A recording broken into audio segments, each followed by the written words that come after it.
Hello, and welcome to Prentice's Echoes. Have you ever looked in the mirror and seen a stranger? Someone living a life based on everyone else's expectations, a job, a relationship, or a social circle that felt heavy and wrong? This is the core of the identity crisis, the moment you realize you have lost your way because you have been living someone else's script. For a long time, I lived that life. I didn't recognize myself anymore. The turning point was realizing that I didn't need to find my true self, I needed to let go of the false self I had constructed. Today, I'm sharing the 3 profound phases, the journey from disorientation to absolute clarity, that allowed me to finally let go and find who I really am. It's time to choose authenticity over comfort. Phase 1, the disorientation, the crisis points, identifying the moment the old structure failed. The identity crisis doesn't begin when you lose yourself, it begins when the false self finally fails. This is the phase of disorientation, where the old rules no longer work, and you feel adrift. 1. The accumulation of shoulds. We lose ourselves through small, repetitive acts of compromise, driven by external pressure. The shoulds. I should take this job. I should stay in this relationship. I should like these things. The truth, I was constantly chasing external validation, approval from parents, peers, or partners. I mistakenly believed that being loved meant being compliant. 2. The internal collapse. The disorientation is the feeling of deep, profound fatigue that no amount of sleep can fix. It's an existential exhaustion. I realized that the exhaustion wasn't from working hard, it was from constantly wearing a mask and performing a role that wasn't mine. The action, the first step in finding your true self, is to honor the disorientation. Stop trying to force the old life back together. Recognize that the confusion is a sign that your soul is rebelling and demanding a different path. Phase 2, the deconstruction, the work, identifying and actively releasing the identities that don't belong.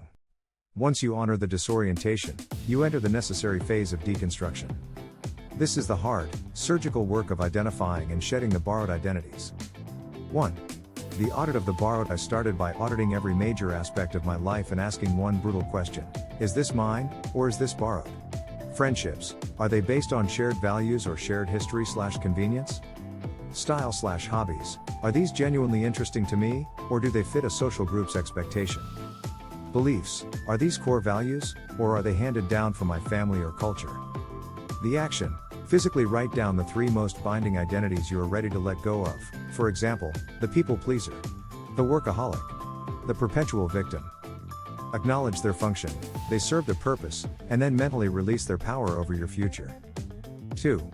Embracing the void. Deconstruction creates a void, a temporary feeling of emptiness where the old identities used to be. This void is terrifying because it feels like a loss of control. The truth, you must sit in the discomfort of the unknown. The void is not empty, it is a fertile space. It is where the authentic self is waiting to emerge, but it needs silence and space to do so. Stop filling it immediately with new distractions. Phase 3, the definition, the result, identifying core values and committing to authentic action. The final phase is defining the true, core self that remains after the deconstruction. This self is not built on achievements, but on values. 1. The discovery of core values. I realized that who I really am isn't a complex mystery, it's the simple list of what I cannot compromise. The action, identify your 3 core values.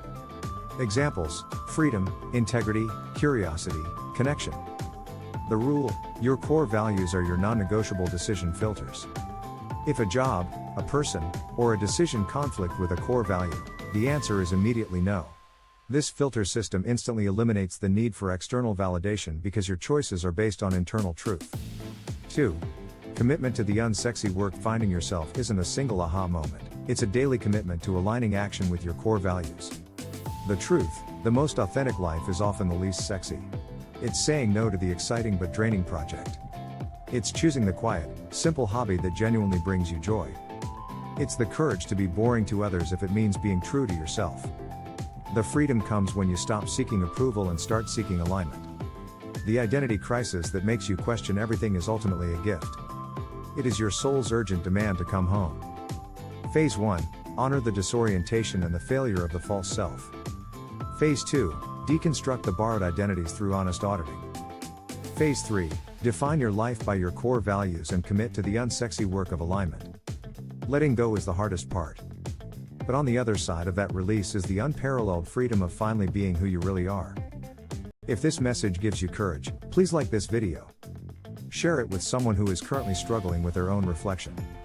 Subscribe to Prentice's Echoes for continuous wisdom. Tell me in the comments, what is one borrowed identity you are ready to release today? See you soon.